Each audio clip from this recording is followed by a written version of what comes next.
Kolhapur doctor Dinesh Kumar बोलतोय.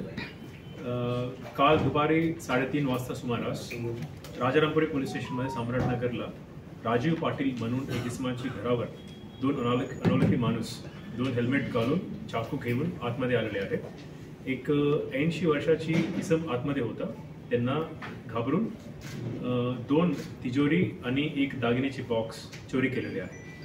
आणि प्राथमिक सीन ऑफ क्राईमला बघून प्राथमिक विश्लेषण केला तरी आम्हाला असं वाटलं की जो इस्माला सवय आहे आतमध्येची ओळख आहे तो माणूस करण्याची चान्स आहे.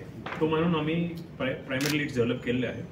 तो प्रायमरी लीड्सला आम्हाला त्यांची ड्रायव्हर त्यांच्याकडे एक 4 वर्षापासून एक ड्रायव्हर काम करत होता. त्यांचं नाम आहे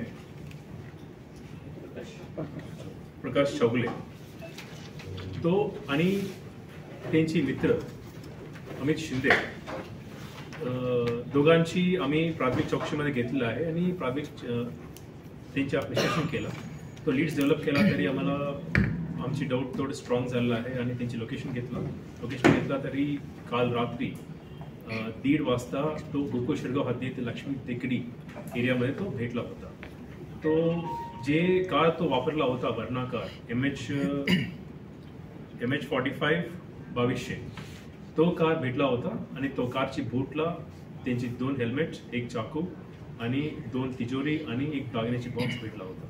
आणि नंतर आम्ही त्यांना विचारला, इंट्रॉगेट केल्यानंतर आम्हाला माहिती आली आहे ते दोघ जण एक ॲक्सेस बाईक घेऊन आलेले आहे.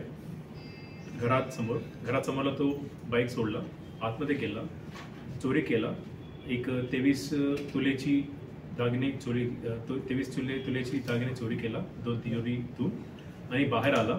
तिथून तो एक पेट्रोल बंककडे गेलेला आहे. तिथे प्री प्लॅन्ड तो एक वर्ना कार ठेवला होता. तो तिथे ॲक्सिस बाईक सोडून तिथून वर्ना कार घेऊन तो पळून गेला होता. तो त्यांची मॉडसमध्ये पेट्रोल पंप चूज केला तरी पेट्रोल पंपला काय एक बाईकला सोडला तरी लोकांची शंका नाही होईल. तो त्यांची आयडिया होता. तो LCB टीमला आम्ही इन्स्ट्रक्शन दिलेलं आहे की लवकरात लवकर पूर्ण उघडकीस करून चोरची पकडण्याची आहे.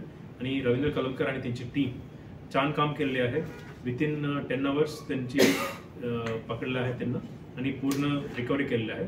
ॲक्च्युली FIRमध्ये थोडं कमी घेतला होता, त्यांची पावती नव्हता तरी तिथे एक 18 lakhs वर्थ 23 तुले ची FIRमध्ये घेतला होता. ॲक्च्युली त्यांच्यापेक्षा जास्त भेटलं आहे आणि त्यांनी पूर्ण खात्री करून त्यांची पावतीनुसार त्यांचा वापर करतोय आता.